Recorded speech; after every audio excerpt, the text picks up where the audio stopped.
Jet engine territory right there. Let's get this guy off. Hey guys, welcome to Mad Scientist BBQ. I'm Erica Yoder, and today we're cooking one of my very favorite cuts of beef. We're cooking picanha, and we're going to be cooking it on an Argentine asado style grill. So stay tuned, it's going to be so much fun, and the food's going to be delicious. First things first, we have to light the fire, and on this, it's a little bit different than what you might be used to.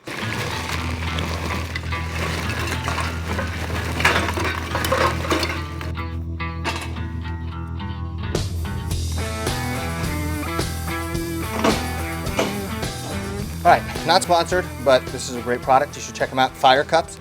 I like this better than any other method that I've used to start fires. I like it better than the tumbleweeds, better than the Weber little cubes. It's wood in a paper cup. It has some oil on it. It works great for lighting fires. So I'll get a couple of these in there. One in the front, one in the back. We'll light this up.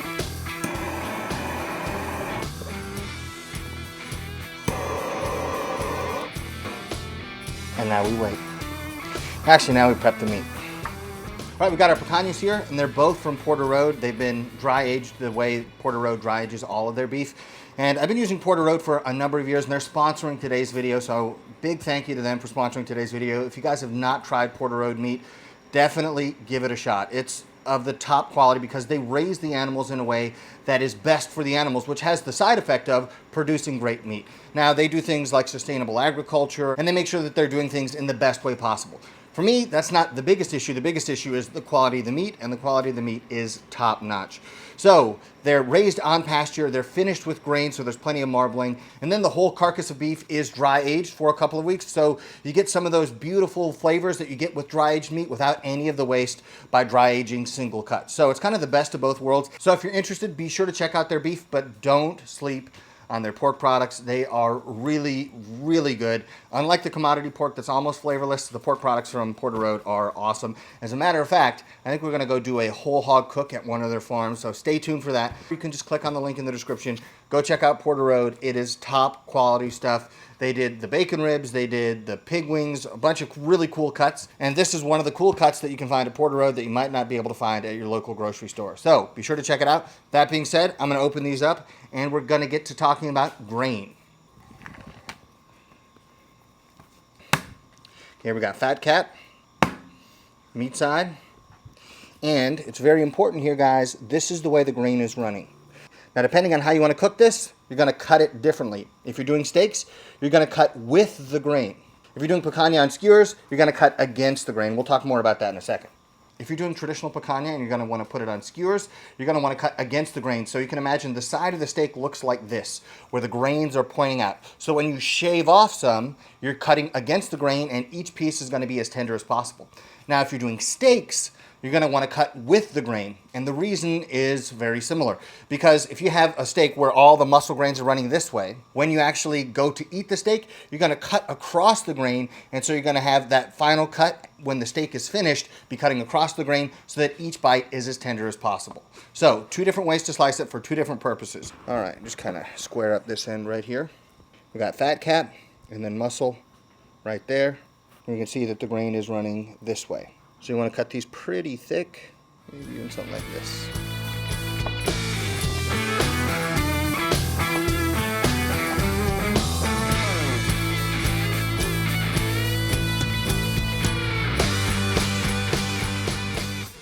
Just notice it's getting cut across the grain. When you shave this off, each one is going to be shaving little tiny pieces of grain, so it's going to be as tender as possible. So keep that in mind. I want to do them all on skewers. Steaks you can do, but I think this cut really shines in this way rather than as a steak. Because there are other steaks that I like, but this is very unique the way it is, so we'll do it all like this. Grain of the meat is kind of running this way on this guy. I'm going to take this edge off here.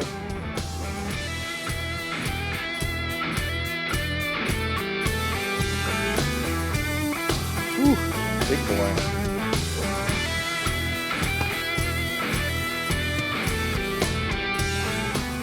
Let's get these on some skewers, and I got these on Amazon. I don't know how well they'll work, but we're about to find out. It's like a sword. I like these wooden handles though. So I'm gonna get this on the skewer and then season it up Good enough. We'll start with this little guy. That's going in pretty well. I don't want to stab myself. Oh! Aha! That was pretty good. I'll take that. Ho ho.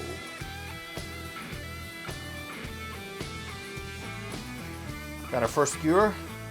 It's looking like $1,000,000. Now we're just gonna salt heavily. And on the other skewer, I think I might do something a little bit different in terms of seasoning, but really all this needs is salt. Not even salt and pepper, just salt. The meat is that good. And when you're burning real wood into coals, it's gonna be really tasty regardless. So let me get some salt on this guy.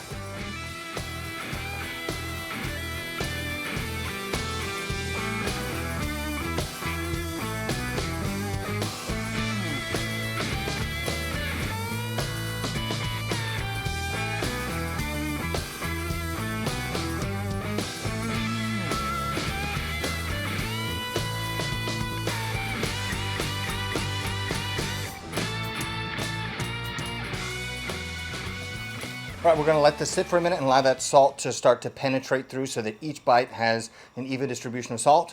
And we're gonna get the other pieces of picanha skewered up, and then we're gonna use maybe some Santa Maria seasoning on those. Then we're gonna distribute coals and get to cooking.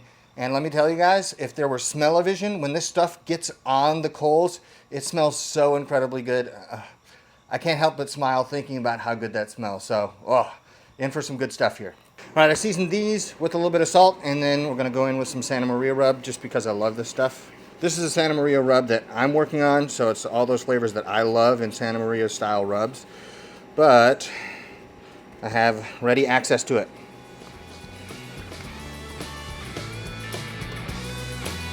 Man, this smells so good already.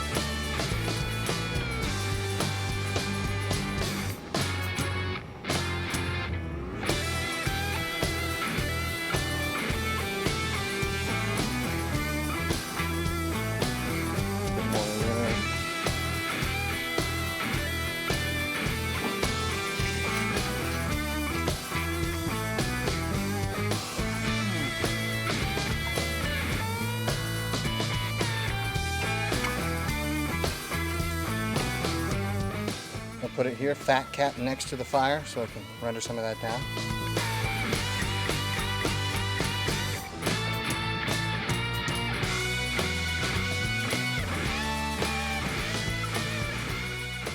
That feels hot. You can get away with it for a few seconds, but then it starts to burn.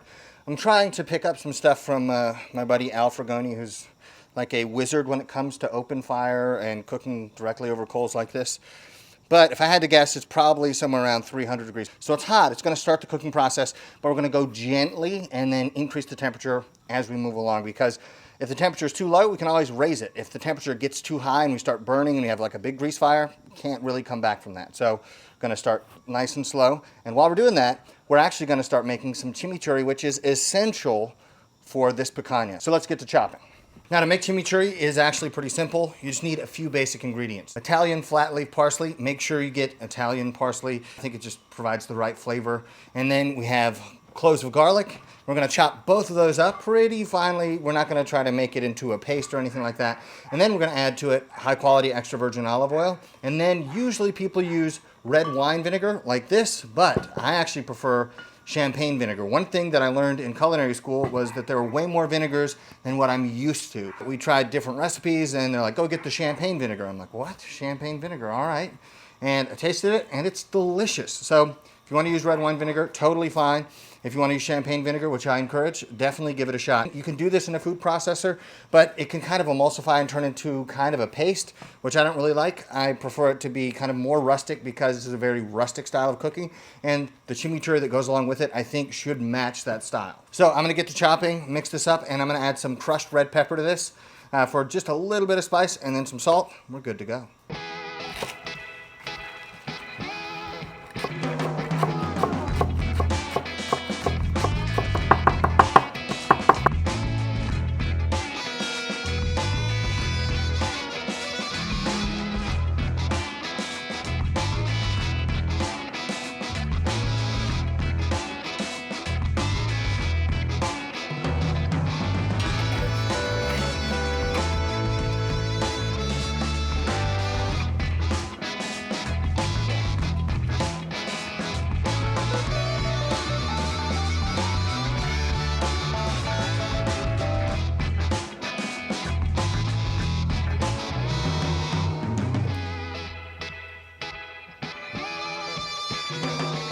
picanha is almost done, so we're getting ready to sear it. You can do it directly over the coals, but with this tagwood, you can actually put this grate directly above the fire, and so you can get really hot sear, so great browning, really quickly so you don't overcook the meat. So we have just the salt here. You can see this fat is starting to render. It's starting to get really nice, but we want a flaming hot sear on there first.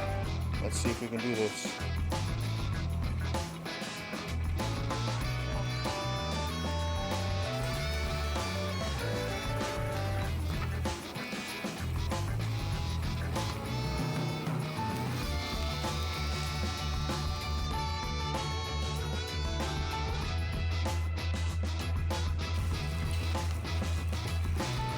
Here we go.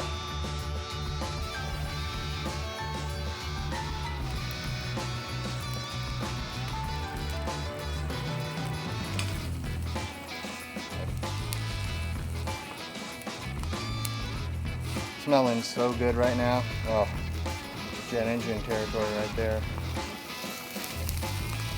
There we go. Now it looks tasty.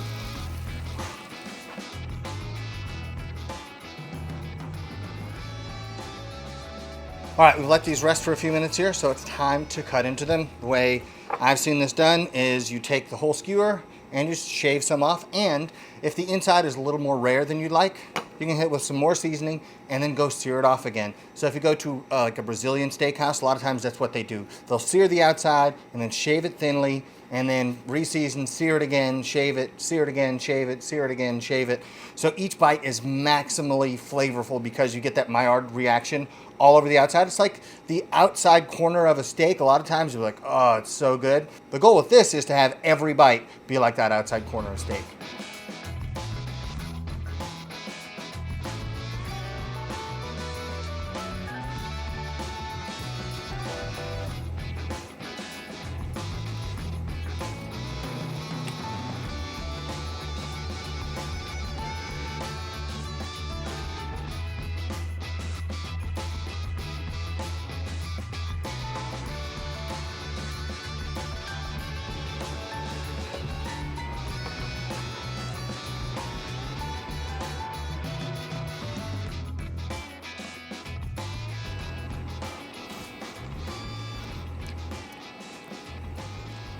Oh, that is so good.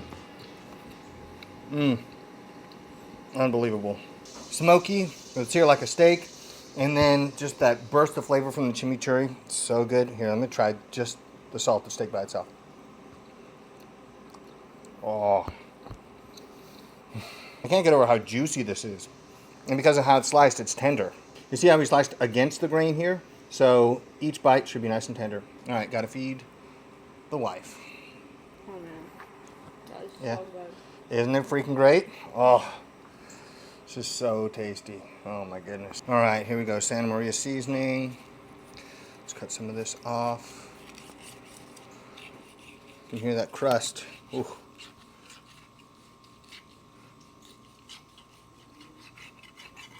This is the doneness that I like, just like this one right here. Oh my goodness. It smells so good with the seasoning too. All right, Santa Maria by itself.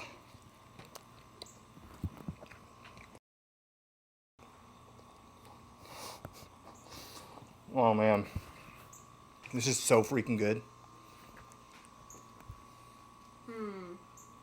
I thought I was gonna like the salt better.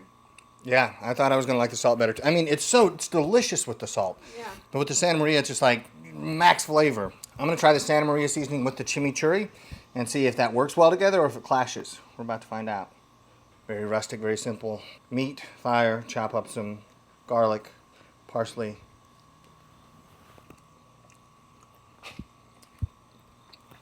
So both of those are delicious. I think that if I had to rank them, I'd say just salt with chimichurri is the most perfect marriage of meat and flavor that I think I've ever eaten.